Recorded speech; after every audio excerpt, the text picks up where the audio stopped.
Welcome back to the Nullified Take channel on YouTube, where we've got the TNT takes for you on Survivor 44, Episode 5. I'm your host, Chris, and joining me today is Naseer from Survivor 41. Naseer, how are you doing?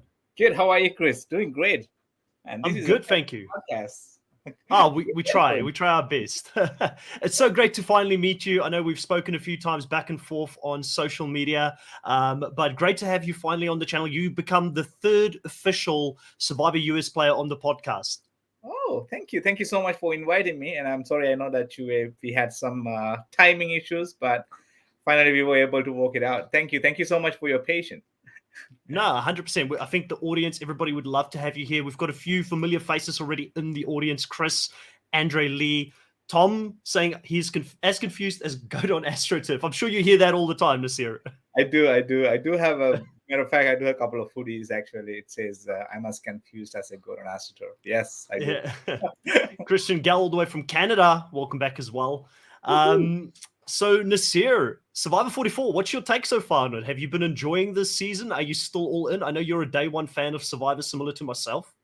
Oh, yes. So season 44, you see, the Survivor keep evolving, right? The season 44 is totally different than 41, even though they have said like drop the 4, keep the 1, but back to basics. But now season 44, I feel like compared to season 41, we were like guinea pigs. They learned all the twists and tricks, and now it's perfectly going on. I really enjoying the cast and different personalities and new twists and all kind of stuff. And most importantly, the idols, the way they created these idols this time in a cage, it's something unique. Very. Yeah. I've been a big fan of the idols in the cage. I think it's a great twist to the game because it does create some interesting dynamics with players having to pivot around it. Like, will they tell the tribe mates about it? Will they keep it a secret? Will they replant the fake? It created some interesting TV, but the fake idols, the production made fake idols, that is something that is very controversial with fans. A lot of fans are not big fans of the fact that production is now entering the game and entering fake idols into the game. Now, I don't know how openly you could talk about it because I know obviously you've been on the show before and I'm sure you've got some allegiances to Jeff in the show. But how do you feel as a player if you were out there and you were to get this fake idol? Would you have been a fan of that? Because, how do you tell the difference now between what's fake and what's real? So, well, that's a great question, Chris. But guess what? When you're playing Survivor, like,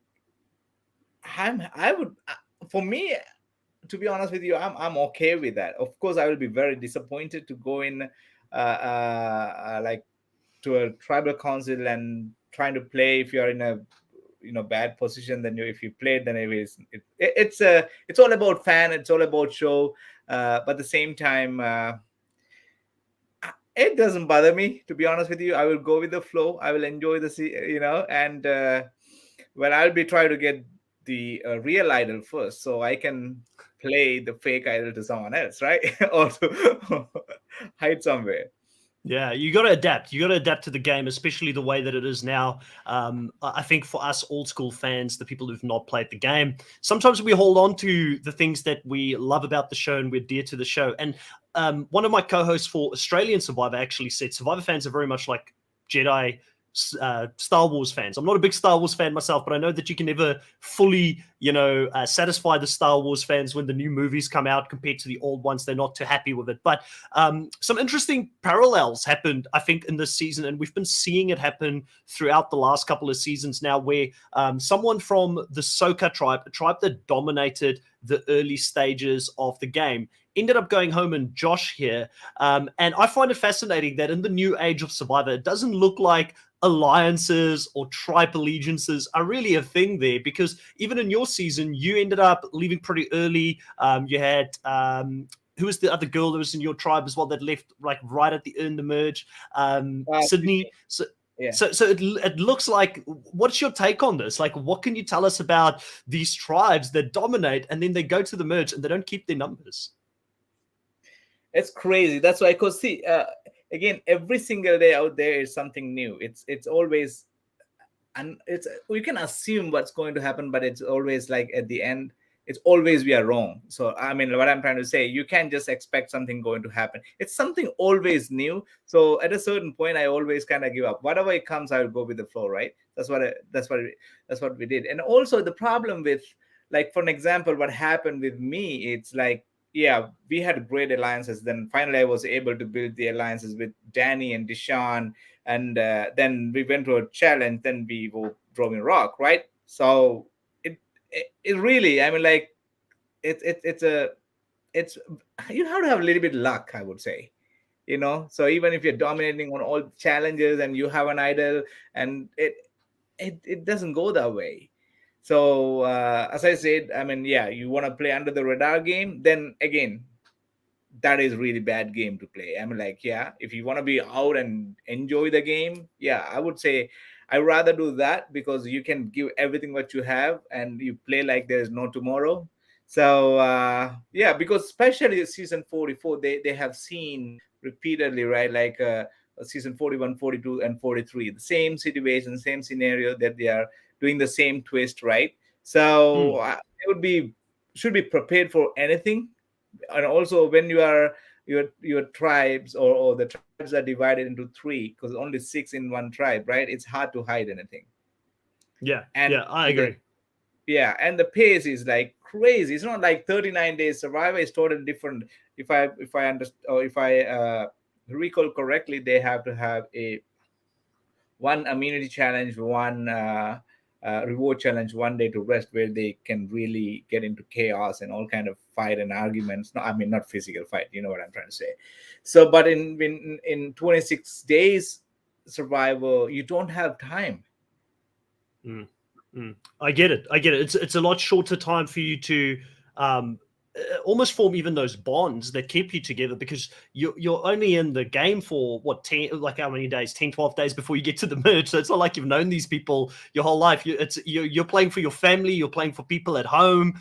You've just met this person, so the game becomes a lot more individualistic. I think Chris in the chat here has got a very interesting question that she brings up. She says, I'm curious about the reasoning for the vote on Josh. I don't know if we are missing something in the edit or if they were lying about their reasons, but what was Josh really that much of a threat of? And myself and Kahuna, Chris, goes into that a little bit when we do our power rankings, which will make it, I think, on the weekend we'll drop that podcast we did on the power rankings as well. We talk about it a little bit, but it's interesting because, Naseer, you were a part of a cast that was deemed to be the most diverse cast ever on the show. We're now including, I mean, that's one of the reasons why we've got someone like yourself, an immigrant from Sri Lanka, which I was so excited when you made it, because, I'm in New Zealand. I'm an immigrant in New Zealand. So I've got similarities to that. I also watch Survivor. I learned to speak English watching shows like Survivor. My first language is Afrikaans.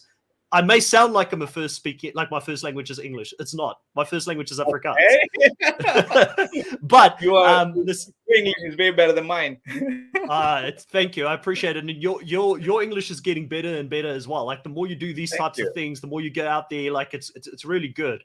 But what I wanted to say is, being a part of that diverse cast, they cast people thinking that they'll mingle together. And you had Josh and Yam Yam, both, players of color this season, both a part of the gay community. but yet they couldn't see eye to eye. What is it like playing the show? And can you talk to this? Because I feel like the Twitterverse out there, the online community thing, just because they're gay, they're going to get along. Just because they're both players of color, they're going to get along. Can you talk to that a little bit, Naseer? It doesn't go that way. The reason I'm saying, so when it get to a certain level, like for an example, it's episode 6, but day not 13. Yeah, it's already 13, day 13, right? So when you get to the day 13, even like day 11, 12, so it's almost, let's say, pre-merge or merge, you already start thinking about yourself. I mean, regardless, from the day one, you're gonna think about yourself, right? For an example, let's say, like if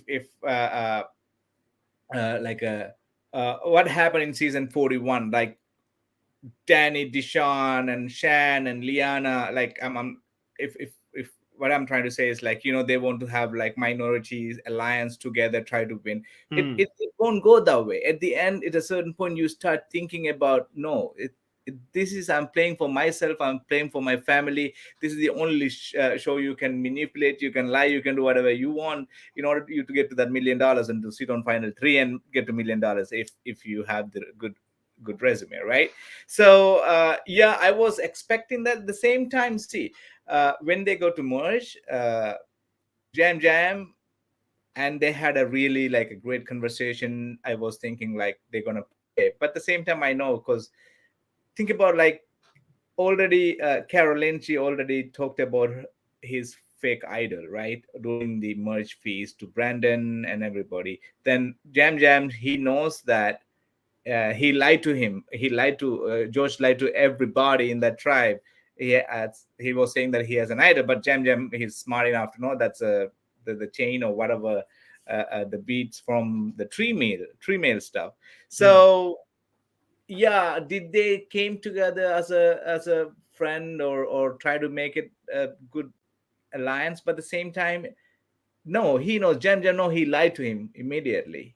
So Josh, he knows that he's always like at the chopping block from the other tribe, and he came here, he lied, and also he lied to Caroline. Remember, he told her that he's going to play the idol during last episode, but he lied to her too, because Caroline, she's very smart and funny, and she's playing the game the way it's supposed to, right?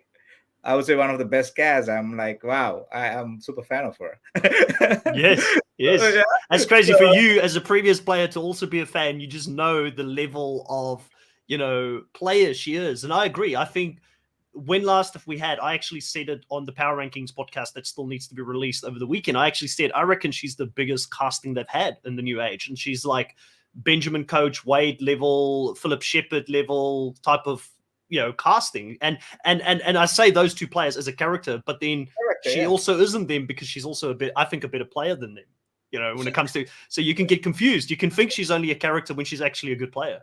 Think about, everybody talks about fake idols, real idols. No one talked about or even thinking about, do Caroline has an idol? But she has an idol. She fooled one of them, right? Then she created an idol. She created even a kind of sign to go and get for I forgot her name even. I'm sorry, not Sarah.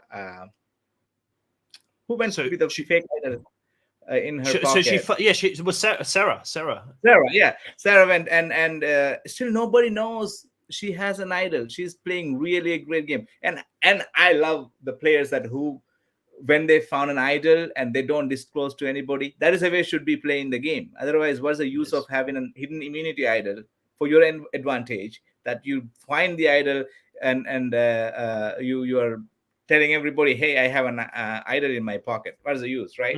I know you want to create alliances, but at the same time, that is yours. You found it. Keep it for yourself. When the time comes, use it. But don't go home like Naseer, idol in my pocket. But, so. But listen, again, on that note, Naseer, I feel like, and again, I can say this because I've spoken to a lot of Survivor players. Maybe you're the third Survivor US player, but I've spoken to a lot of Survivor South African players. I've spoken to a lot of Australian Survivor players, and you get a feeling for the fact that when you're out there, you don't know what's going on. You don't know who do you have in your pocket, who don't you have in your pocket. So it becomes a gamble as to when you play that idol at the optimal time. So I am less critical of a player these days getting voted out with an idol in their pocket, because it has to be tough holding on to that idol, knowing at any moment you could get voted out and you could join this group of players that have got an idol in their pocket going home, or you could even misplay it. So it's almost easier not to have an idol in some ways because you don't have to have that on your mind every time you go to tribal council. I agree. So 100% I agree with that, because when you have an idol in your pocket, because you're always thinking about, even though I feel like, yeah, nobody know, but you're thinking about, who knows that I have an idol. That is, it's already, you have that fear in your heart. Then also, Tom's just giving you love for the orange drip. hey, thank you. I love orange. My son Reed love orange and blue. My daughter Rhea. So and yeah. So I've I got a love question. orange. I've got a question, Naseer. This is an important question. We both love Carolyn, but is it called bag like a goat, or is it big? When she said she pronounces it as big and Yam Yam pronounces it as bag, I think it's bag. I've never heard Okay. of big before. It's bag. So it's okay. For an example, I have an accent, right? Yes. So if let's say when I was living in Sri Lanka, I may say bag, Mm, right? Here I say bag, right? So mm. Jam Jam, he lives in Puerto Rico, correct? So Yeah. then they mix. I mean, like they call over there bag. So the point, if you know the person who's talking to you, this is what he or she is indicating on. That's all matter. Yeah, just go with it. But the reason I bring it up is, not because I'm actually seriously wanting to know.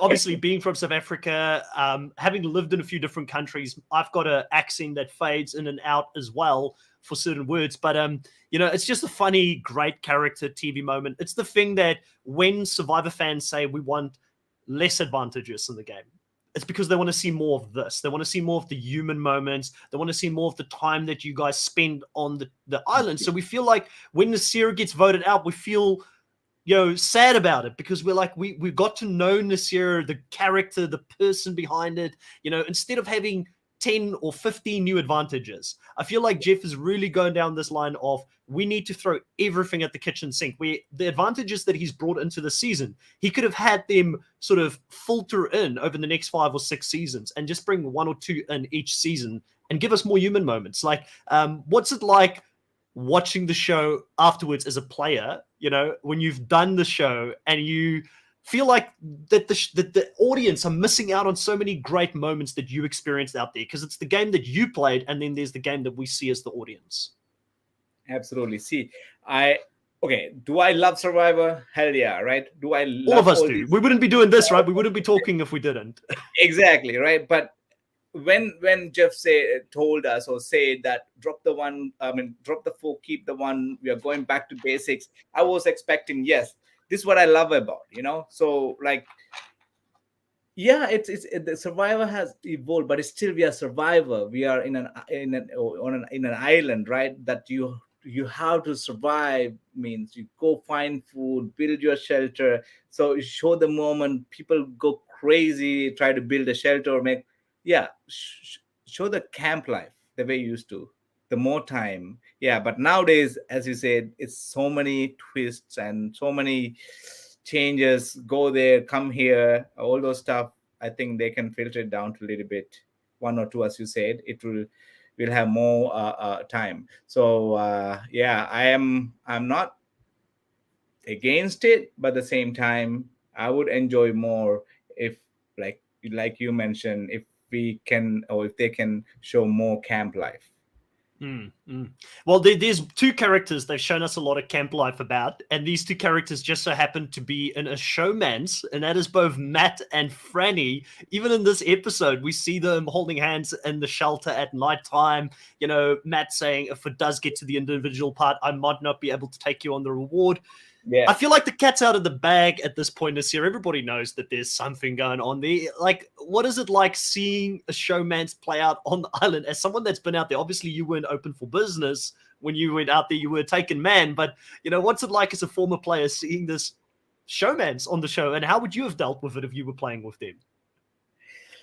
Well, see, everybody have their own way of playing the game, their own way of living their life on the island, right, or in the island, over there. So it's okay that their own personal things, but at the same time, you're playing the game. If that is showman's or romance get to final three, it's okay, it's good. But at the same time, like if someone knows, if someone noticed even for a little bit, immediate target on your back, because they will be counting two, not just one. So they have to, because they know they are a good pair, they're going to take them out.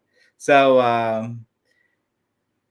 again, it is depend if is he playing only for playing the game.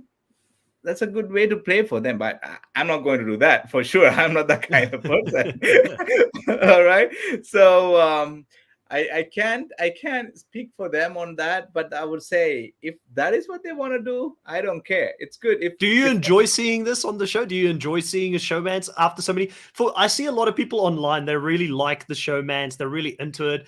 I thought it was fun in the beginning, but now I'm like, why are we seeing this over and over again? And the only reason I can think of is because it's going to be their downfall. It's got to be their downfall at some point where either Matt or Franny is going to get sniped due to the showmans on the show.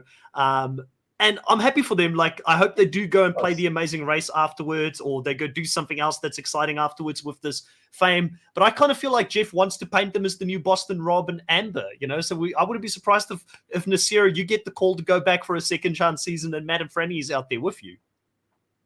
Franny. Well, no, see, I met I met Matt personally. I mean, like we did even episode one, the premiere. Actually, we watched together in San Francisco. So anyhow, come to the point, which is, do I enjoy watching that? Hell no. Yeah. Okay. That's not why you watch Survivor. Yeah, there is no reason for me to watch Survivor. So I'm watching Survivor for the gameplay, for the dramas, for the idols, and all those chaos and all those sceneries, and the blind side, and of course Jeff on the other hand. I love all those Survivor, those stuff, not showmance or romance. It's not me, but I'm very happy for them if that's how they want to play, and even in their Survivor life plus in their personal life, I would definitely support them. If they invite me for their wedding, I will go to. Yeah, listen, I get it. Like I said, for me, it's interesting. I don't think I've ever been like the person who's like showman's number one. I can't wait to see Amber and Rob out there. But there are people that watch Survivor that really enjoy that. And all of us, this is what makes Survivor such a beautiful show. We all loved something different about it, and that's why all our fans come together and we watch it. There are some people out there I know that are shipping this thing really, really hard. They're very happy to see it play out there on the island. But let's talk a little bit about the Three Stooges, because there's a big edit around the Three Stooges. They come together at this In the Merge episode.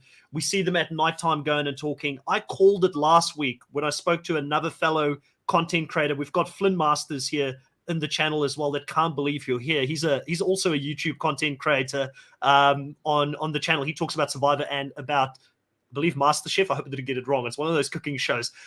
So I spoke to Flynn Masters and Russell Muscle last week, and I kind of called it. I said Carson is the glue that keeps Yam Yam and Carolyn together. And we saw that here this episode, because he comes back in. You suddenly have Carolyn and Yam Yam. They're both mending bridges. They're coming back together. Do you think this alliance is something that we need to be looking out for, and that there is longevity in this alliance going forward? See, what I would say, I'm like, Jam, he's playing a sneaky strategy game. Okay. So, again, he's not someone that not scared to say something. He can stop, he will say. Which is great, that is a way to play the game. You want to say it, you say it. But also, I feel like I can tell this. I feel like maybe they may go for. I mean, like they may have a good alliances together, because they came from the same tribe. Original tribe, yeah. Yeah, same tribe. So this is what, based on my experience, I would say, I told Lubu when we are about to get merged, we have strong six. Forget about everything, all the hardship or whatever. Forget it. Let's go strong. Lubu 6, right? final six. So that fall apart immediately. However, so if Jem and Caroline think in that way, they're gonna reunited again, right? And they're gonna play it because at least they know their strength and weaknesses from coming from same tribe. So yeah, I have good feeling for them. They can go far away on that. I Yeah. personally am the most worried for Yam Yam at this point because it looks like he's kind of on no man's land. He's just copped a couple of votes, which means that if your name is out there once, it's easy to put the name back down again because now you're not annoying more people or you're not making more enemies out there. So I'm a bit worried for Yam Yam. Carson seems to be the person, for me at least, that is playing like I think the biggest behind the scenes game right now. Like he's got all these connections. He looks like Tom Holland, and he's got his webs weaved, with all these different angles that he's working with currently. So I'm really enjoying what I'm seeing, and even the editors had a lot of fun with him here in this episode because as he was talking prior to going to the Earn the Merge, he was saying, "I can't wait to get to the merge to cause some chaos." And his glasses, as the camera was looking at him, had a reflection of the fire in the background. Like he's this evil mastermind going into the merge that's going to play the game. What is it about, I guess something like Carson playing this game? Why are people not onto him at the moment? Why are people not realizing that this kid has got some game and he's devious? Similar to Carolyn, who we spoke of, they're underestimating her. I also think people are underestimating Carson. Because you know why? That Carson, he's a smart dude, right? He's very smart. So he knows exactly how to play each and every players out there, right? And also you're talking about Jam because what happened was before it was only 6 in one tribe, right? Now there are so many people around to hide. Yeah, it's a lot of people. The more people together in one tribe, right? Now you have more people to talk, and even though he's like on the chopping block, there is no way to hide, but still there are how many people left in one tribe in compared to 6 versus over 10? Plenty of space to hide. No, it's a good point. It's a good point. Tom here says Carson equals evil Spider-Man. I agree with that. Chris says Carolyn is the only one who sees through Carson. She has the best reads in the game right now. But even though she sees through him, she also trusts him 100%. So I don't think she's going to turn her back on Carson anytime in the near future. But what an impressive performance by Carson in the Earn the Merge challenge here, where he puts the puzzle together. And man, I would not want to go up against this kid. Should we be giving Carson points for being smart enough to 3D print all of these puzzles, or should we mark down points from production for not being innovative and bringing new challenges into the show currently? Because I don't know if you watched the challenge. There's a few Survivor players that go on the challenge as well. I'm a big fan of the challenge as well. The challenge has had over 40 seasons as well, Naseer, and they still innovate. Every single season, we get new, interesting challenges instead of it being the same challenges being used over and over. And this Earn the Merge challenge looked very similar to the one that you had to do in your season as well. There was a lot of similarities, I feel like, between the two of them. Yes, there are, and also I agree with because Carson he said he practiced that over 1,000 times, right? So he's gonna definitely do it, and also, but okay, so because since they filmed 2 seasons back to back, okay, and it's only 26 days. And it's the same location as well, right? So it's like, what can you bring into that location? Exactly. So the location is like what that area well. I mean, it's over. It's just around the corner from here. Yeah. Exactly, right. So it's not that easy to bring stuff from one island to the other within a day or two. Well, maybe, but then I think they keep, innovating new challenges, add some stuff here and there, but for me as a player, I know each and every location where they go. I can tell them that is where I poop. That is where I use. You know what I mean? So, but if I ask my father-in-law, mom or dad, then if I ask, do you remember that location? He's like, no, I don't remember. So so they're good with the editing and how they do it, but. So just putting you at it. So obviously there's some logistical issues in regards to what they can bring in. Do you think that though maybe we should still try and innovate? Maybe we should still try and get some. I know you probably don't watch Australian Survivor, right? I'm getting a lot of Survivor US players into Australian Survivor now, and I'm getting them to watch it. Have you seen I it? started watching, but I There we go. never. Yeah, but I will definitely. And but see, We'll this is talk what afterwards. We'll talk afterwards. afterwards. If you need to find out how to get it, how to watch it, we'll sort you out. But you see, with Australia Survivor, the reason I bring it up is because they also had an island location in this last one over in Samoa, and Okay. they still bring new challenges in. Like, yeah, there is some repetitive stuff. There is certain things that we've seen that individual immunity play out before, but I do feel like they bring a little bit more innovation in sometimes. So I'm sort of challenging the Survivor US challenge creators, and I know they do a bloody good job, but just No, innovate. they're doing a great job. Okay, challenges, but so you know what? If okay, for an example, eating that gross food challenge or the auction, they did many times, right? But even if they bring those back, that is something enjoyable. I agree. I agree. And you know why they stopped doing the auction? Because I always have the fans in my life tell me why. Every time I bring up the auction, they'll tell me why. And the reason why is because they said all the players learn how to game it. They knew they had to hold on to their money at the end for the advantage. So maybe the thing is they come in and they say there is no advantage. Exactly. You can only bet on food. You can only put money out on food.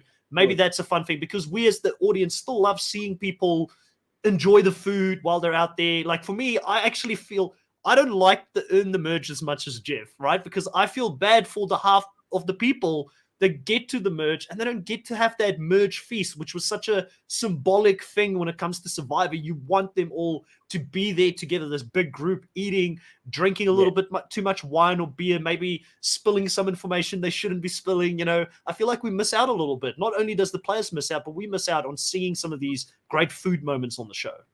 Yes. Also, like I can see, like it looks like cut down. The feast was last episode. Feast wasn't not the best. Like season 41 was like, wow, you know, when I saw that buffet and all the setup, I'm like, I'm in paradise now.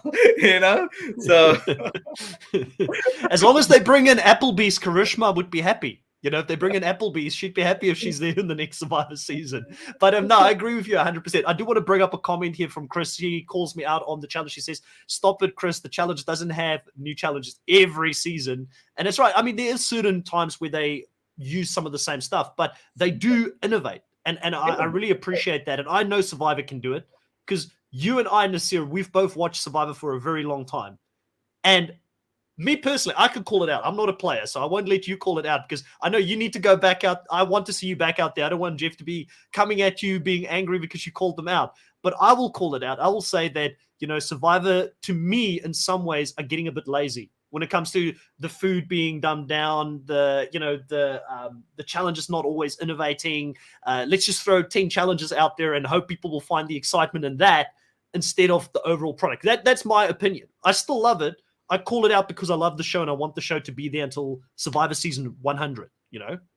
See, I don't think that Jeff will be upset with you for calling that part out. You know why? The reason, because he always welcome all those new ideas, right? So US Survivor always, even I remember when they did all these big finale things, the kids, they create their own challenge and email to CBS and they put together those challenges. So I would highly recommend, if you have an idea on some new challenges, just, you know, do it, be creative, send out to CBS or send out to Jeff. Or, well, he won't answer my email, but what I'll do, Naseer, is I'll email you and you can forward it through to Jeff. Say, I know this guy, Chris, he's got some ideas. Maybe give it a read. Maybe through you, he'll open it if it comes from Naseer. I don't think he's opening it from the Nullified Take channel if it goes out there with the other 100,000 emails he's getting. No, I'm sure he does. I'm sure he does. And there is a way for sure, because I'm sure all this, okay, nowadays everything is social media, right? Instagram or Twitter. And so I'm sure they have a team that who does follow, because Survivor is all about, as you say, fan, all types of fan, right? So challenge fans or that. So I'm sure they have staff. If over 400, 500, over 1,000 Survivor, the crew is out there. I love his podcast, by the way. I do love his podcast. I haven't listened to the last 2 episodes. I will catch up on it. I don't know if you've listened to his podcast, but when you listen to Jeff talk about Survivor, I don't question that the passion is still there. You can hear it in his voice. He loves this show. He lives for this show. He does pull up every now and again one or two comments. He does have this section why Jeff sucks or something it's called like that, and he pulls up a comment of someone having a go at him. So I do appreciate the fact that he's doing a lot to try and engage more with fans. I just think at his level, there's so many people that are reaching out that there is a slim chance.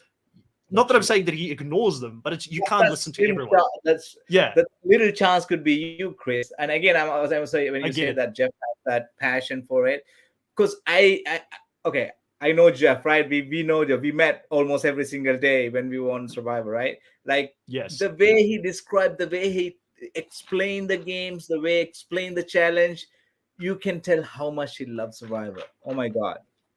Like the way he talks about Survivor when we are on Survivor, it's amazing.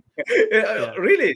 So it's the way he does things, the way I'm like, yeah. What is it like for you as a player being out there and you hear Jeff talk about this show? Because I saw you getting excited when you were out there playing the game. You were high on energy. Do you feel extra pressure on you to sometimes make a move to make Jeff happy or to like add to the show? Like, what kind of pressure does Jeff put on you just by his excitement and talking about the franchise as a whole and the fact that you're the newbies now, you're season 1 of this new era? Like, does that put extra pressure on the players? See, I don't think that I'm sure maybe there are people or maybe there are castaways that play to make Jeff happy, but I do not play the way I play the way I want to play the Survivor. Okay. I had a dream to build a shelter. I had a dream to find food, find an idol, So I am there to play for myself. And that's what I did, right? So yeah, pressure wise, they don't put you on pressure on you. All what Jeff will tell you, enjoy, take it in, dig deep, and all those Jeffersons, right, that he will talk about. Those are real. When you hear those words, I mean, like, imagine, Chris, like, we don't eat for 10, 14 days sometimes, right? Yeah. Couple of coconuts, maybe breadfruit, if you're lucky, couple of crabs that we divide into like a 6-7 people, castaways, and eat. Literally, we go to all those challenges with really starving, just we got some water only, and I have no clue.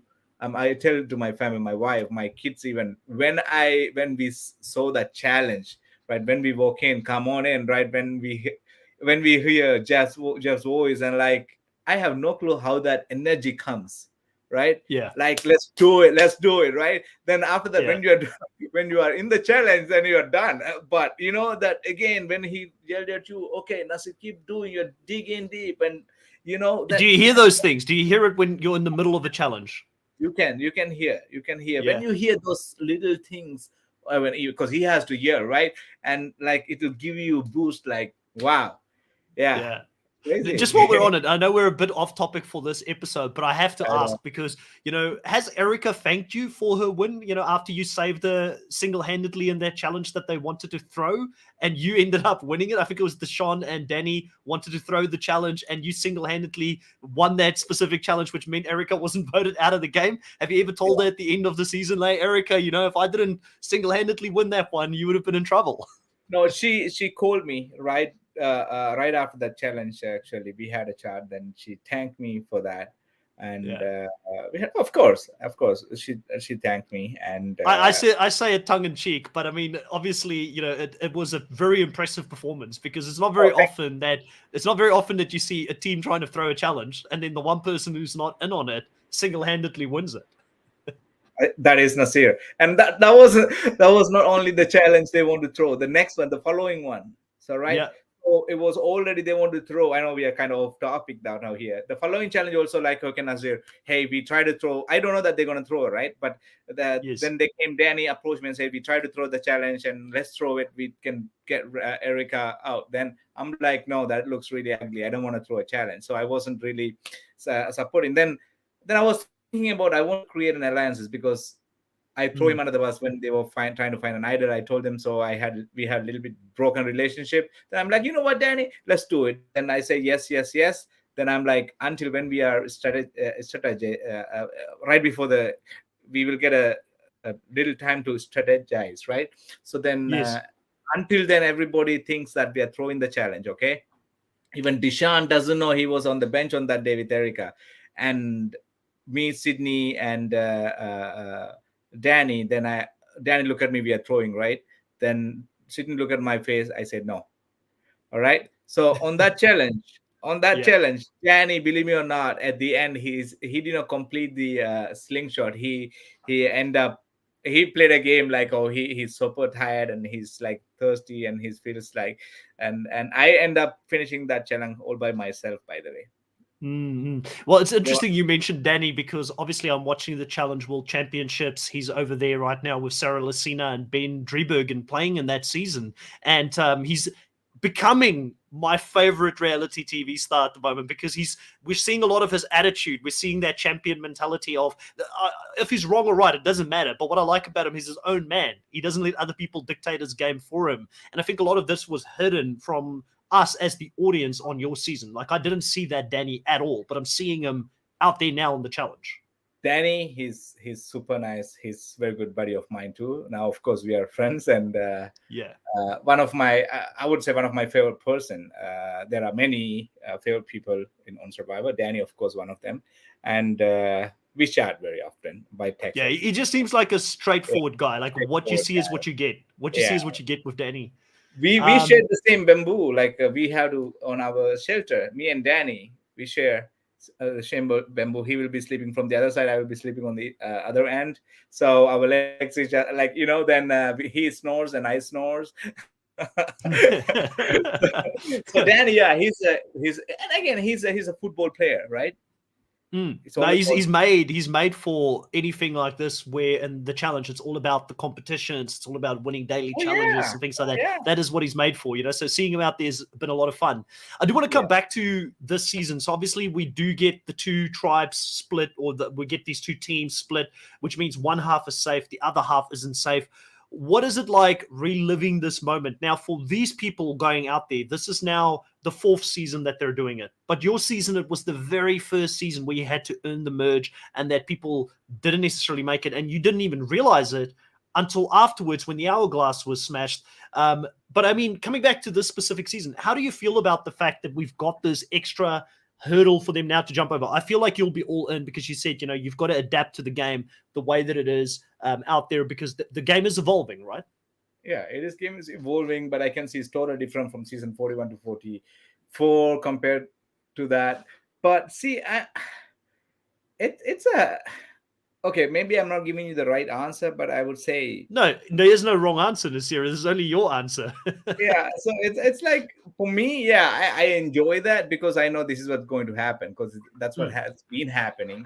At least it's a crystal clear. This is what happening in our season. It wasn't clear enough that what's going to happen.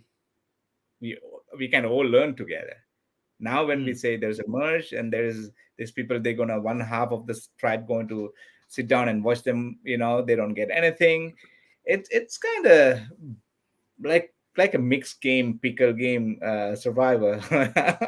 Because I heard through the grapevine that, and again, I don't know if this is true. Obviously, there's a lot of things that are spoken about on Reddit, some true, some not true. But I heard that Danny was extremely upset about the way that that played out on your season with Jeff because of the fact that they had the two teams. Danny's team won, but then they ended up losing safety due to the hourglass, and he felt like it wasn't transparent, and it was breaking a little bit of the sportsmanship. I think he even spoke about it a little bit on the edit where he said that, you know, he grew up in a way where if you win, you shake hands afterwards and it's a win. You don't take a win away from someone afterwards. So it was a little bit of a different dynamic. Is there truth to that? Was there a bit of an upsetness between the players and production because they weren't being transparent in the game? I, I wouldn't say that far. Again, it's become so personal in terms of what do you think. And like for me, I was in the same tribe with Danny too on that case, right? Yes. So yeah, right. So And yeah, Sydney ended up being, you know, the person who really got screwed by it all and going home. yeah. So it's like I don't know how can I explain. So yeah, okay. If Danny got upset on that day, I got upset for something else too So there are always You're all at your moments, yeah.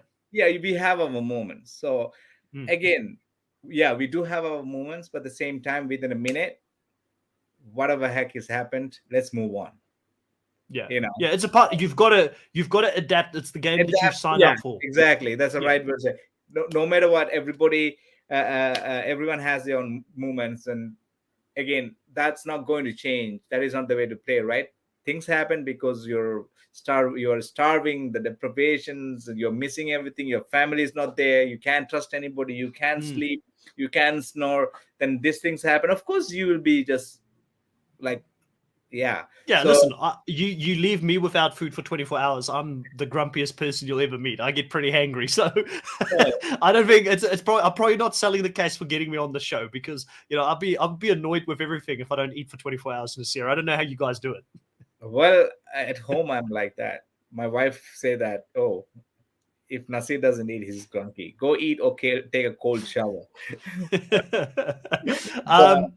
No, I hear you on that. So obviously, with this game, the way that it sort of plays out, they get this moment where half of them are safe, the other half isn't safe. They now have to figure out who's going to go home. And Yam Yam goes and talks to Danny in this moment, and he says, can we vote out Kane? He throws a name out there, and then Danny says he's going to have to think about it. He doesn't commit to him. As a player, if somebody does that, if they give you a wishy-washy answer, is it pretty clear they're not wanting to work with you in the game? And what did you think of this conversation between Danny and Yam Yam out on the ocean when Yam Yam was clearly just trying to get someone ahead of him to go out? That's what he's saying. Yeah, it's very clear that it's showing that he doesn't want to work with him. So instead of saying, hey, that's a great idea, and let's see what we can do, right? But he wasn't, right? It's obvious though. Yeah. I think that it was interesting to see Danny not commit to that there. Clearly he's got his numbers. He wasn't sure where Kane is, in regards to Brandon. But the interesting part here was Carson going and letting Kane in on the secret that he's in danger. And my co-host Kahuna, who I spoke to about the power rankings, this will make, like I said, it'll come out over the weekend. He mentioned that he thought it was a mistake by Carson to go and talk to Kane.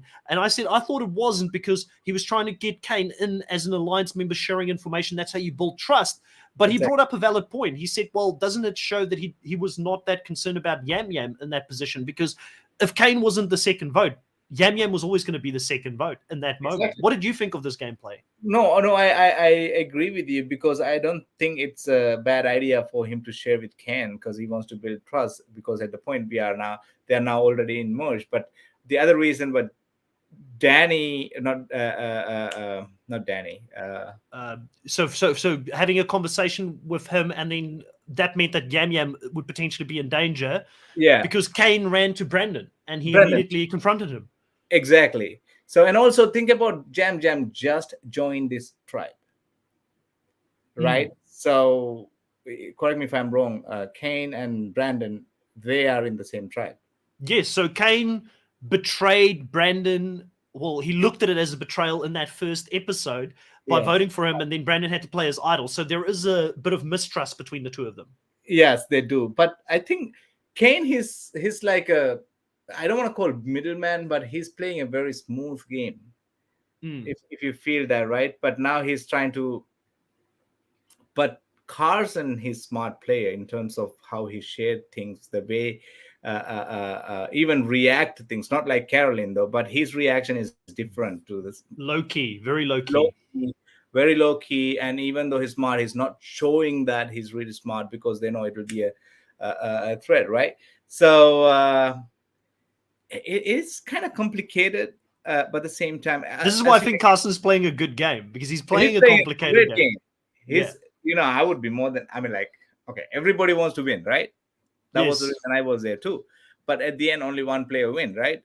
But if Carson goes to final 3, he will win.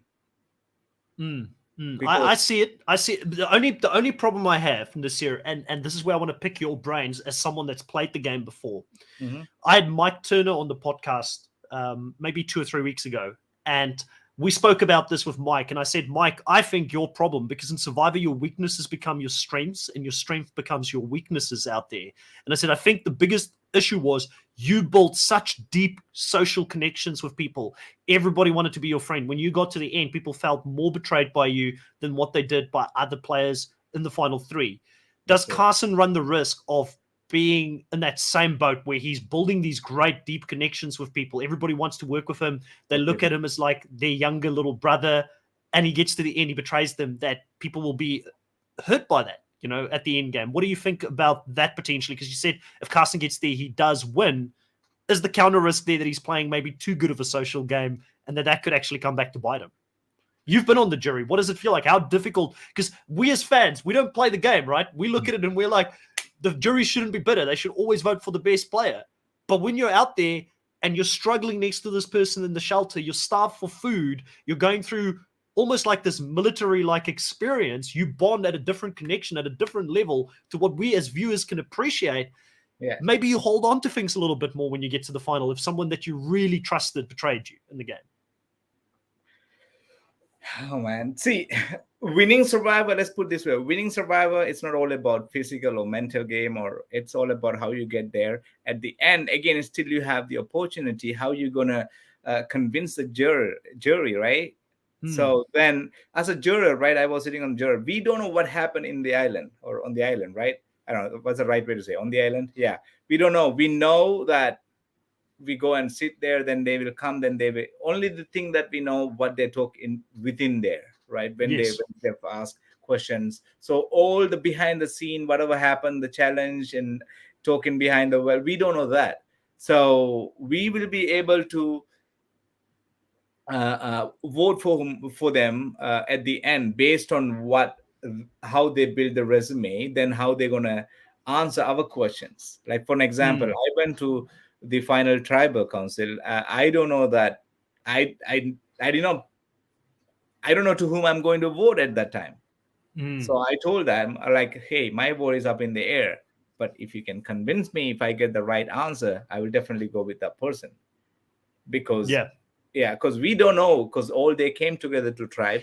And I feel like you're not the kind of player that would hold the social connection against someone. Like if you had a really good social connection with Danny, for instance, and you Yeah, guys bonded because you were sleeping next to each other out there and you were struggling together and you felt yeah, like, even now you're good friends with him. He gets to the end, he betrayed you badly. I feel like you could put that aside and say, well, what was your game? And if he explains it, you would vote for him.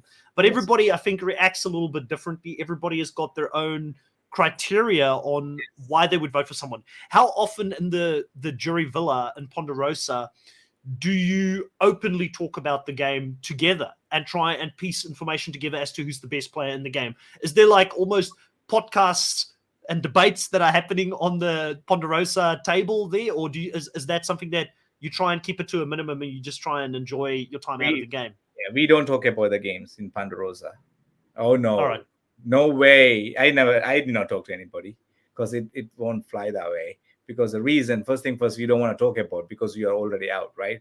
So now, like, we are thinking about what they're doing because we are here now for a reason. We are already out, but still we have job to do, right? So we can't sit and together and chat about, because in my experience, not everybody sit together even to eat. So we are not going to sit together and make a decision on how, and that is not allowed to do on top of that. So we can't do that. We can't talk about to whom we're going to vote. You can convince someone, the other juror, okay, so again, you can play a game to make someone and win, right? So it's your decision, this is your vote, so you go based on, or based off what they give you answer, what you see, how you played with them. Is that That's make it's interesting. totally different. It's totally different when you're sitting on as a juror than sitting on the couch here and watching. When you're I watching get from that. home, Yeah. you can see everything what's going on, and it's easy to judge to whom should be voting. But when you are out there, you don't talk to your fellow castaways who are in the Ponderosa most of the time, because not everybody get up the same day, same time, and everybody think they're family by then, and nobody cares, to be honest with you. about who going to win, who is going to win at that. Then at the end, yeah, we do think that way, but we are still in the game. We are in the Ponderosa. We never sit together and talk about the game. No, I mean, at least in my season, we did not talk. So you kind of switch on to game mode when you're out there on the jury and jury night, and you've got to go check out the tribal council, and then you switch out of that again, because a lot of it is also the fact that you're dealing with the fact that your own dream has just been crushed because you wanted to get to the end.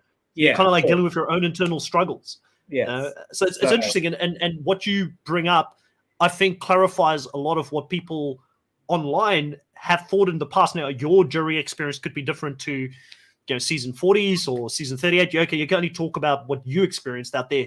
But there has been this theory out there that sometimes people decide who's going to win at the jury villa or at Ponderosa together. They talk about that. Your season, clearly that didn't happen. Clearly you had your own conversations going on, and you tried to just unwind. But no, that's good. That's really good to know. I do want to bring up a couple of comments here as well. We've got B4 Danny Cab. Welcome back to the live stream, saying, good point Naseer makes. The jury only knows what they hear at tribal or what other jury members share. So really it comes down to there being a great sales pitch at the end of it. And we've seen that happen on some international seasons.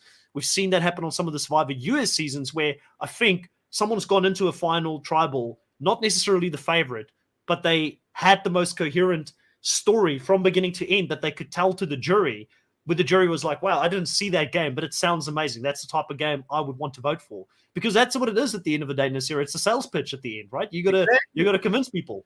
Yeah. See, nobody knows the way I grew up, all right, the way I start learning English, or how my life was. So I have a great resume. Let's say then on top of that, I was the provider.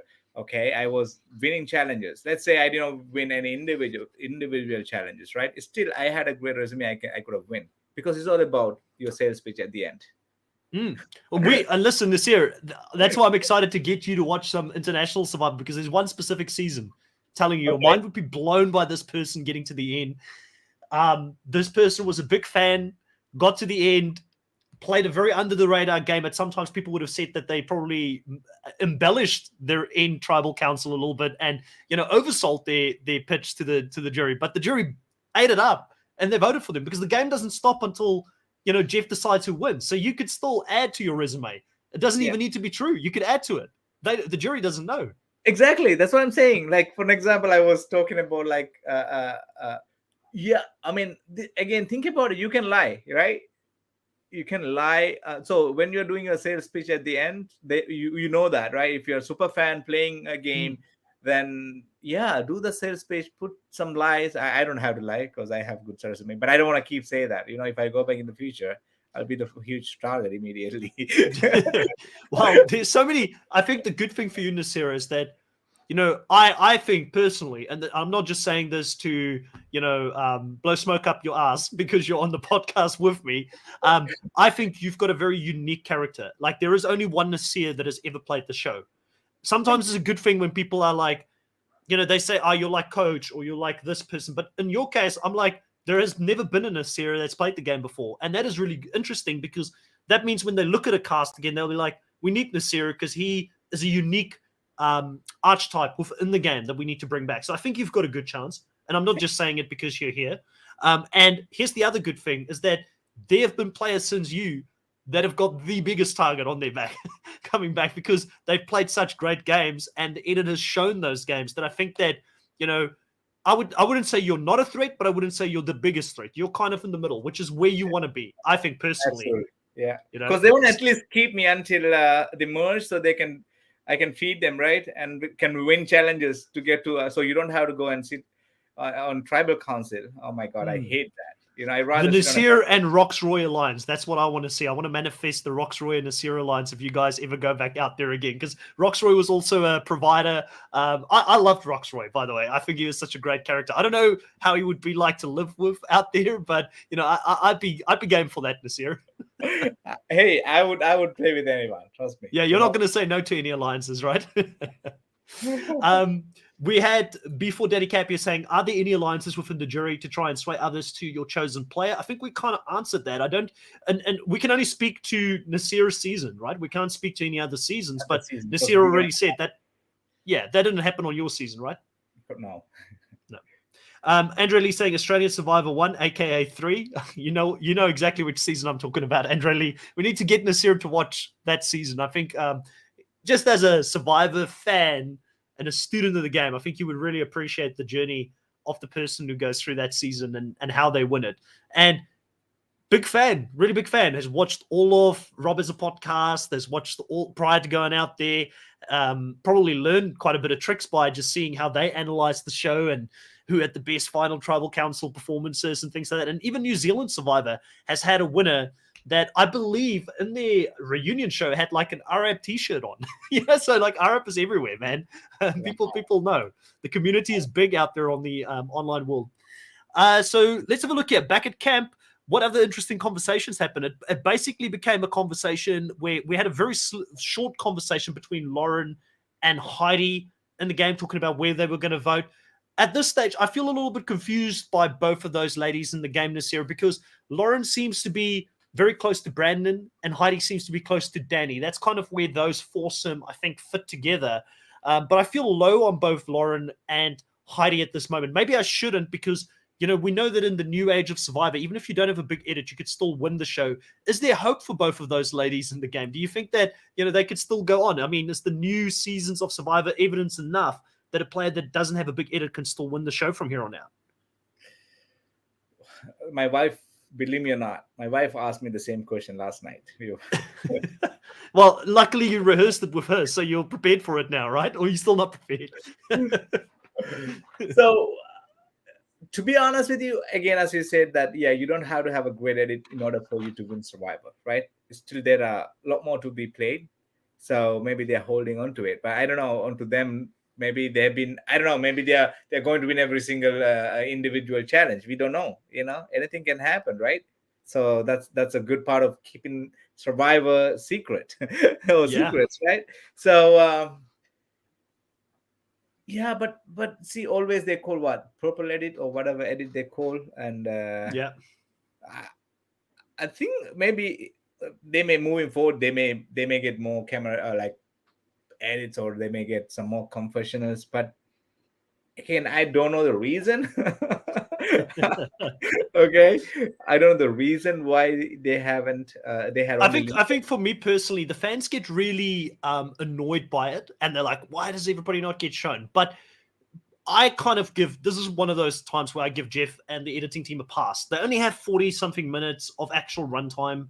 They have to tell a coherent story. So if you're not a part of that coherent story, the story that's being told, maybe you get left out a little bit. It's really sad for the person who went through the casting process, had to take leave from work to go out there and play the game, or even quit their job to go play the game. I feel bad for them. But at the end of the day, this is a production, and they're going to show the things that matter in the game within the short period of time that they've got. So I kind of get it. I just feel like, again, I'm a bit worried for both Heidi and for Lauren at this stage. I don't feel like they're I don't think they're the core of the show. I almost feel like at this, but I've been wrong about that a few times in the past where I moved away from someone and then the Survivor team comes and they come back. Like Erica's a great example. Like I kind of wrote her off by the time we got to the merge, even though I shouldn't have, because they showed her backstory when she was on the island where she had to smash the hourglass. There was enough evidence there. There was like key things, but I'm looking out for that on both Lauren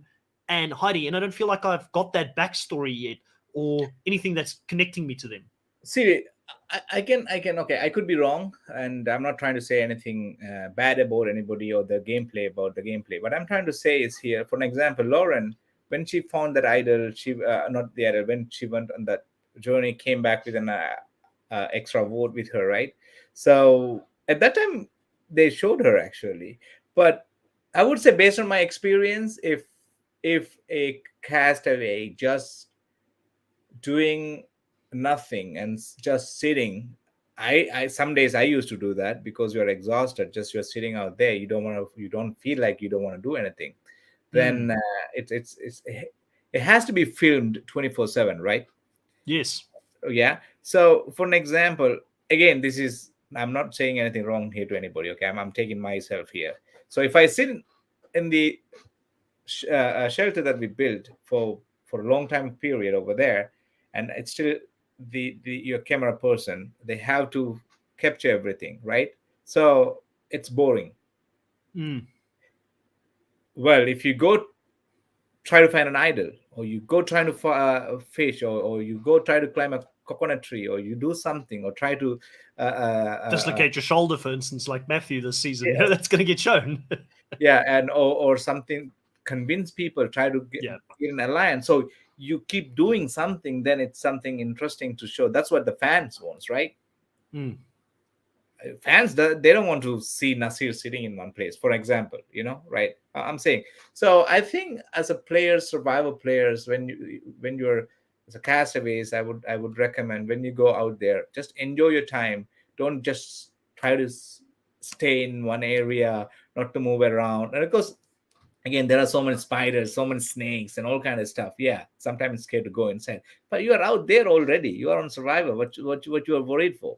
Just do it, Mm. have fun, right? So well, if you want to play the game under the radar, yeah, play. I mean, of course you can win the game. Again, I can't speak for the cameras, or the for the crews, or for castaways, but at the end, they think, production thinks, if we edit this way, this is what going to capture fans interest, Attention. right? Yeah, And get them to turn in next week and watch again. exactly. Like Yeah. Jamie is a great example. We haven't mentioned her yet, right? But Jamie, I mean, she's probably annoyed by the fact that we haven't spoken about her yet because it's a foregone conclusion. She's the biggest player of the season, But Hey! but when you've got that type of personality like Jamie has, right? Yeah. And she's like this bubbly personality that believes that everyone should be working with her in the game, and that the obviously the producers are going to put that on screen, because how can you not show that? It's a fun, interesting character. Even if she gets voted out, there's going to be fun for the audience in seeing the downfall. Or if she does end up winning, people are going to be like, wow, she had it right from the start, and we all didn't see it. We all underestimated Jamie. Yeah. So again, this is just episode 6, right? And Yes. right, so there are at least another 6 or 7 6 or 7 episodes, yeah. episodes. So a long way to go. So you can still tell the story of a winner from here onwards. Like they can still yeah.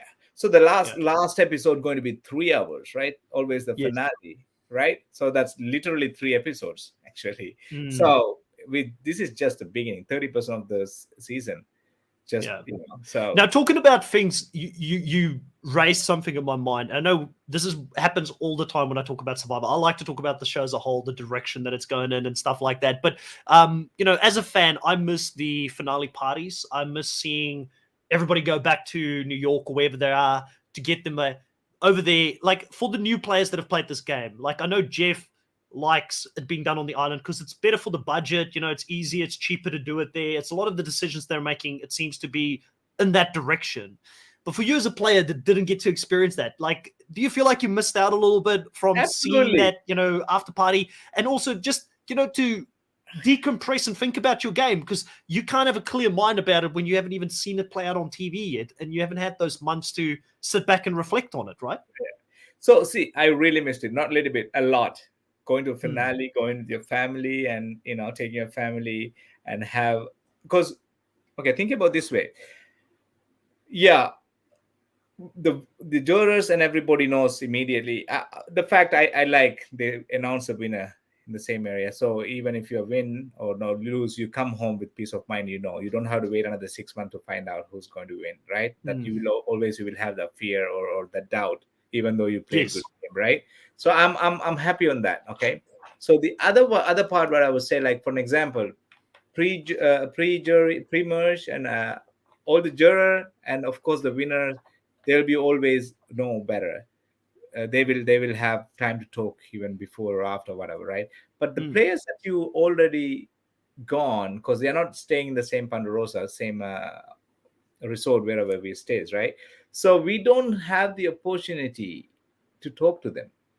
So the only opportunity we had in the future, which is when they do finale in LA, like a huge, everybody comes, right? Then you get more chance to talk, to know each other more.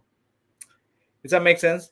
And yeah, also, it makes sense. It really, I feel like it's robbing you guys, like you said, and even just getting to meet the fans. And I mean, I'm sure there's a lot of other opportunities now with Survivor events and, you know, all these different reality TV things that they do out there. But I do really feel like there's we don't get to see that moment. You know, Tom here earlier said that if you continue to play like you did in that challenge on Luvu, you would have been the new Aussie. If you kept that up, you know, you would have been the new beast mode out there. But we don't get to see like a young, you know, immigrant, maybe also from Sri Lanka or India, somebody that can relate to you sitting there in the audience saying, I loved Naseer this season. You know, Jeff going to him is like this new kid there. You know, we love those moments where like a nerdy kid said, you know, Cochrane was our favorite this season. It now gave me hope that I can go out there and play the game. You know, like we don't get those moments, which I know Jeff loves as well. But yeah, I miss it personally. I feel like we missed it on Winners at War as well. Like it didn't feel like I never really got closure on Winners at War, like the biggest season they ever had. You know, with not seeing Tony out there getting the check and But he can during Winners at War because of COVID. Yes, they had a pass. Right? I think that's the other reason actually they end up, you know, eliminated this grand finale theme and 26 days and all the channels really happened because of it. So and I think got used to it, and he's like, this is easier, it's less planning, it's cheaper, you know, and he made those choices, and it's like, oh, we're just going to stick to it. And I'll be honest, Naseer, I think when you look online, this is where Jeff doesn't listen to the fans at all. Fans are very opposed to 26 days. They're very opposed to the winner being announced on the island, not having the finale party. Like if he listened to the fans, if he polled them, it would heavily skew in the other direction. Now, it doesn't mean that for me personally, I've got nothing against the players who played the game, because if Jeff gave me the call and said, Chris, your next season is 26 days, I'm like, when can I pack? When can I go? Because I'm going to play the greatest game on earth, you know, so I'll still play the game. But I think this is where Jeff could maybe poll the audience a little bit and see where does people sit on these new things that they've done. We understood it when COVID was in the conversation, but it's moved on from then now. Like it's not a thing. I don't know if it's still a big thing in the US. The rest of the world, it's history. It's not big news for us anymore. And also, I mean, talking to my fans and the fans that I love and my even, you know, friends and they are kind of done with season 41, season 42, Survivor 44. So, you know, it has to bring back a theme. You know, I agree. 100%. Right? I'm with you on the theme as well, because I've said this again on the podcast a few times. Like, what is going to make me remember season 43 when we're in season 62? There's nothing that I can, like, now if I think about David versus Goliath, I think about hero versus villain, right? Like heroes versus villains, or even blue collar versus no collar versus white collar. Like I feel, and again, and I want to be wrong. I badly want to be wrong, because Jeff, if you ever listen to this, I do love you. I do love the show. But it feels like all these decisions are being made because we are getting too lazy to think about new ideas, or we don't want to put the work in to add these extra things. And I hope I'm wrong, because I know there's a lot that goes into the production. I know that it takes an immense amount of effort, and it hurts. I know it hurts Jeff. He maybe doesn't admit it. It hurts him when fans criticize some of the things that he does on the show. So it's not fun for me to say this, but I do feel like they're taking the easy road out sometimes, Naseer.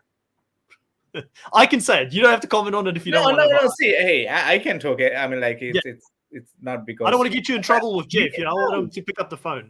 No, it's not. Well, if he called me, it would be nice to hear his voice. Anyhow, you'd be like, when am I back on, Jeff? Why? So no, what I'm trying to say is, like, I miss that too. As a player, I miss that 39 days Survivor, you know, and the themes, and it's always you remember something from each theme of the season. Does that make sense? It made it unique. It made it special. Yeah, it's very unique, because if you go to, okay, they don't have to bring you to different countries. It would be nice if they can, but due to COVID and all chaos, things happening in the world is hard. I understand. They've never been to Sri Lanka this year. They've never been there. They never. No. So why not go to Sri Lanka? Why not? There's beautiful locations in Sri Lanka they could do it at. You know, the world's our oyster when it comes to the international themes. Like, I look at it this way. I've got this here, right? This is the first 5 seasons of Survivor. ever. So Borneo, Africa, Australian outback, Marquesas, and Thailand. So those were the themes for the first 5 seasons. And they were unique because we had, this unique cultures that we got introduced into, and we got these unique themes around it and different backdrop. Like you said, you watch the show now, and I don't know which tree Naseer went behind to go poop, obviously watching it, but I do see certain familiar locations where, like, subconsciously I'm like, it's less pleasing now to see the same locations over and over. Where when we had Australian Survivor on Samoa recently, it looked really interesting and the beaches look different. And you might not think about that first thing off, but subconsciously it does play in your mind when you're watching it. It does look fresh. Australian Survivor had a season in Australia recently. Survivor South Africa had 2 seasons in South Africa at different locations that made it look very different, from one season to the other. So these things, I think, do matter. So I do think you bring up a valid point, Naseer.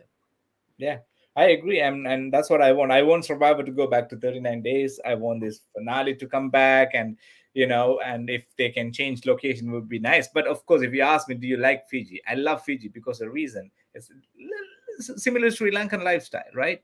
So people are beautiful, friendly people. I've got really good Fijian friends. Exactly, right? It's for me, I'm going back home.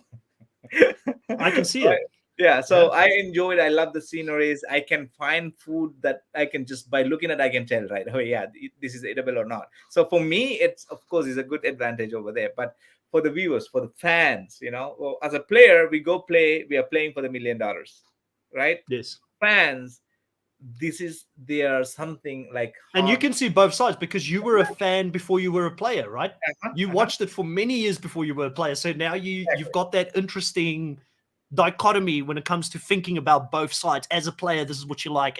Because as a player, maybe the 26 days, and I'm not saying that it does, but maybe it is, as a player, it's better for you because it's faster. People have got less time to think of a blind side. They kind of have to go on the first plan that they're thinking of as an audience member. Maybe we like to see the 39 days. I'm just putting it out there. I've never played, but you can think about both those sides.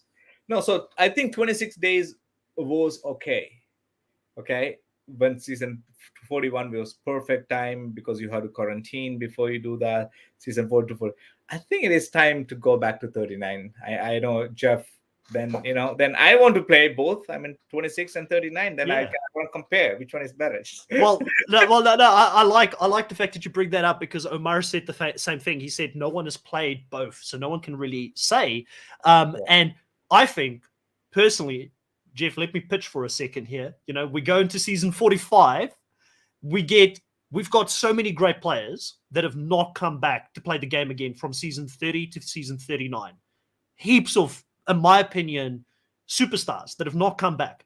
And I feel like season 30 to season 39, that is like the forgotten era of Survivor now because we've dropped the 4, we've kept the 1, we're now in season 4 of a new era. It made it sound like Jeff is kind of wanting to forget the previous show. Let's get the biggest grudge match of all times. Let's get new age, new school versus old school out there in season 45. Let's bring some of the best, most charismatic, fun characters from the new age back. Hopefully Naseer is included in there, Jeff. And then we also bring some of those other players that played David versus Goliath. Let's get Davey Rickenback back out there. Let's get Christian Ibiki back out there. Let's get Angelina or some Nora. Like some great characters and players from that previous era that have not come back. Naseer, if that did happen, if you did see a season like that, is there any players that you haven't had the opportunity to play with that you'd love to see out there? I know you'd play with anyone, but if you had a bucket list, like if you could choose 2 or 3 players from before season 40 to come back and play the game in a new school versus old school season, who'd you love to see out there? I would definitely Rick Devins. Yes. Okay. Breaking news is happening here right now. Naseer wants Rick Devins to come back and play the game. Davey. Yeah. Davey, definitely. And I don't know if, I'm sure maybe if she comes, she'll play Janet. Janet would be fun. Yeah. Janet. And what about Reem Daly? Would you like Reem out there? Reem? Oh, Reem, why not? Maybe Exile Island. Yeah, I think it'll be a fun season. Reem, of course, and Nora. I met her in person Hearts of Reality uh, last year in December. She's Who is fun. this that you met out there? Nora. Nora. Oh, Nora. right. Nora. I think Nora would be a lot of fun. I think she Yeah, could bring some she's crazy fun. energy. Yeah. Oh my god, high energy, always like 190%. Well, like, listen, the biggest player that has not come back, in my opinion, is Dominic Kabate. Like, how can you not bring Dom back? Like, you got to bring Dom back at some point. You've had Wendell back. We haven't had Dom back. So I'd like to see that. Before Danny Cap says, yes, old school versus new school. I want to see Tyson back out there. He's always talking about the 26 days. I personally think Tyson gets asked, he says no 9 out of 10 times now. I feel like he's loving life with his family. Survivor has given him the complete experience. I mean, he's been out there, 4 times now? So for Tyson to come back, it has to be a legend season. It has to be like this grand, epic type of thing, So maybe season 50, maybe we get 1 or 2 returnee seasons coming on, and then we get some of the new school legends versus old school legends.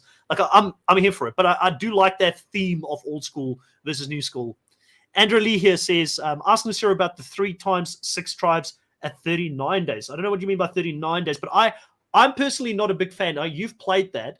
I'm not a fan of the 6 tribe format personally. I like bigger tribes because it gives players more of an opportunity to strategize and move and get numbers together and things like that. So you've played in a 6 tribe game, but luckily your tribe was pretty indestructible in that stage of the game.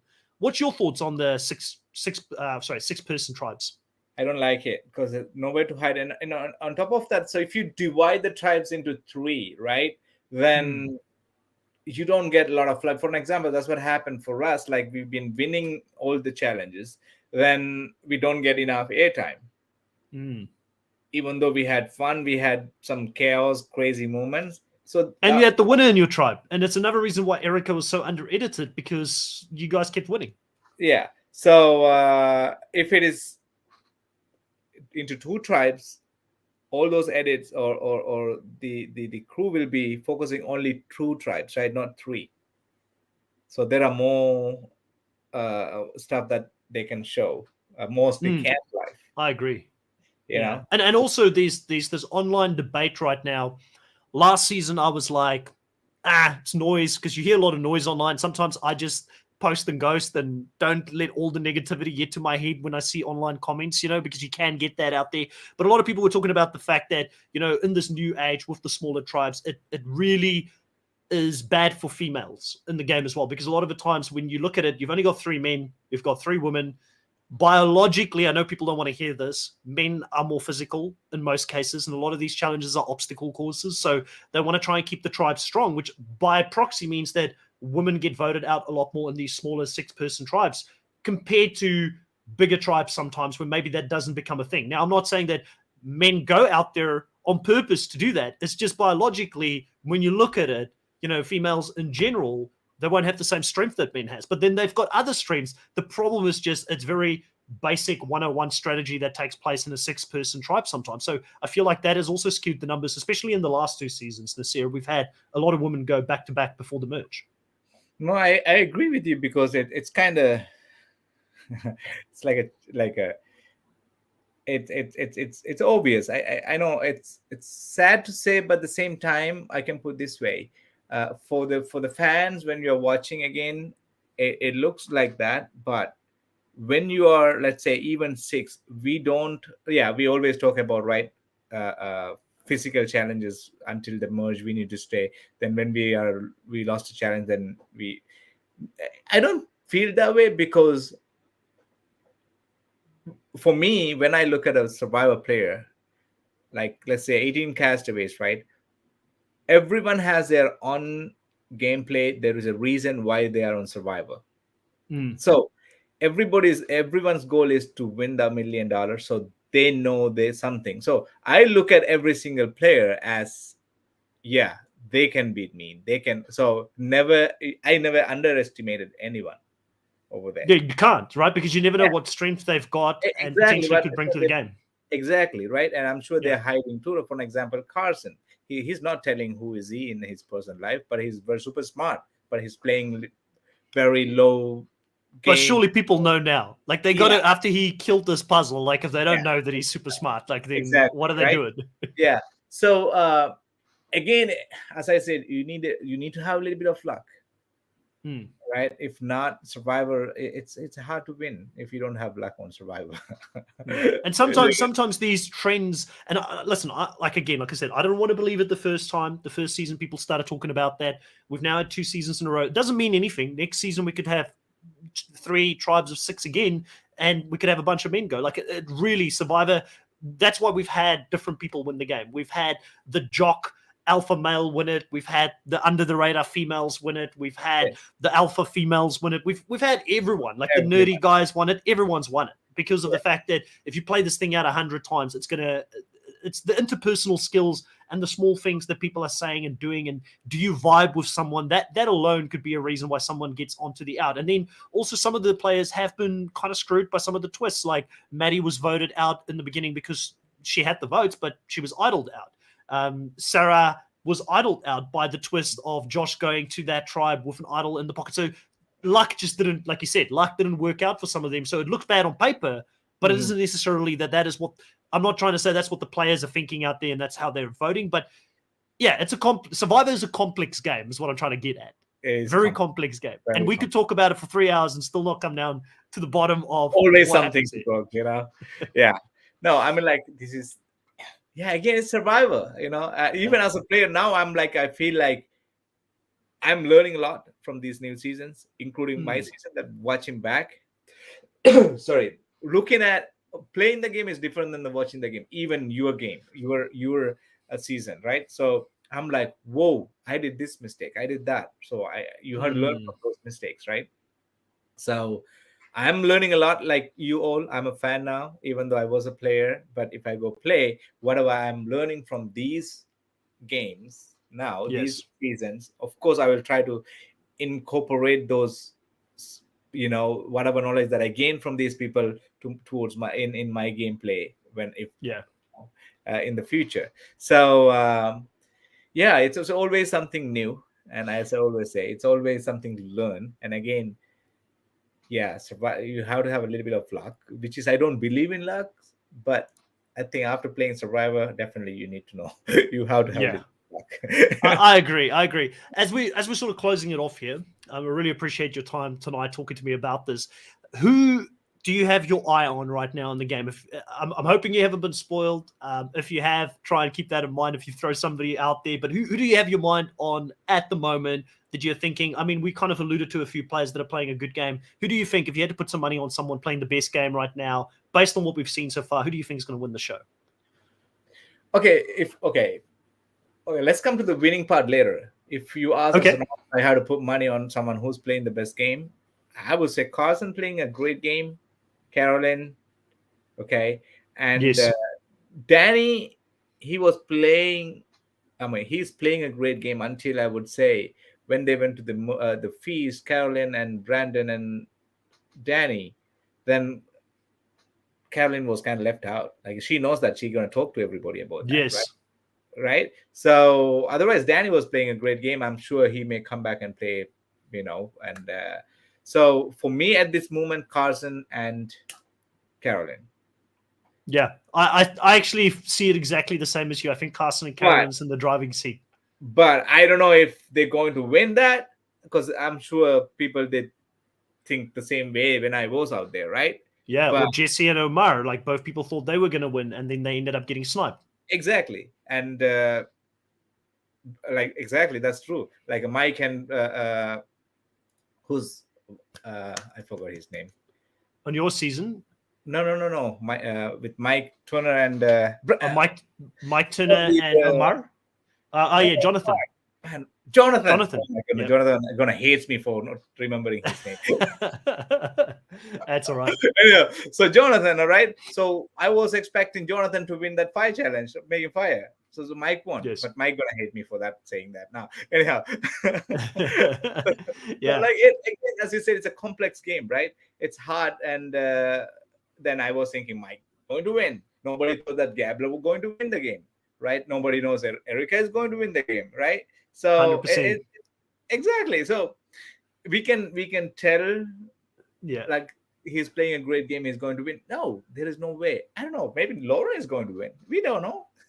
Yeah. Oh, listen, I haven't called a winner right on Survivor US in a very, very long time. So I wouldn't put too much weight behind anybody that I'm giving my endorsement to at this stage of the game. But definitely I see it the same as you. And I think that's what the editors want us to see. Carolyn and Carson completely being in control of this game. But the new age of Survivor has been unpredictable. You mentioned an unpredictable winner in Mike Gabler just now. Well, guess what? For everybody that's here in the live, I've spoken to Mike Gabler. He's going to be on the channel next week to talk about episode 7 of Survivor 44. So I think it's a great get, to talk to a recent winner of the show. He's been a lot of fun to chat with, actually, even just in the email correspondence that I've had with him. So I can't wait to have him on next to talk about the next episode, Naseer. See, for the last game, I told my family that Gabler will win the show. Wow. So you called it. I called it. That was the first time in my entire Survivor life, as a fan, as a player, I told. Okay. You heard it here first. Naseer was the one who saw it from the start. I started, I think it was around episode 7 or 8, where I started thinking, wait a minute. In the beginning, they were making fun of this guy. They were like kind of like making him almost like the not the clown character, but like, the entertainment, the lighthearted comedy type of character. And I didn't take it seriously. And then suddenly around 7 or 8, I was like, can he win? Like, I've got to, my senses started going off. So I didn't call it, but I was on to him from around that time onwards. So I wasn't as shocked as other people were when he did win at the end, because I saw the path. Yes. Yeah. I saw the path. Yeah. Naseer, it's been awesome talking to you about this season of Survivor. Hopefully you had fun as well. I'd love to talk to you again in the future at some stage about Survivor. Let people know, where can they find you? What are you up to these days? Is there anything that people can support? Well, see, where you can find me, of course, if you type my name on Instagram and at Naseer Muttalib, right? Instagram, on TikTok. It's not my stuff, but and of course YouTube I started, then I stopped, but as of now I'm really focusing on my career. Changed my job. It's kind of promoted or like get to a high position.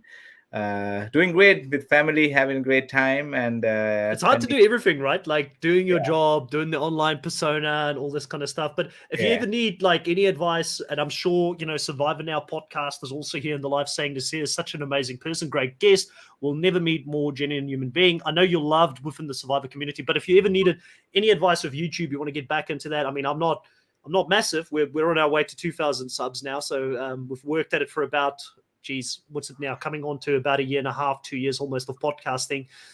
So it takes time, to build it, and that's the key thing. But if you ever needed like any advice, not like I'm massive, like always, you know where to reach out to, who you can talk to, even if it's just what mic do you need to get, I'm more than happy to give you advice.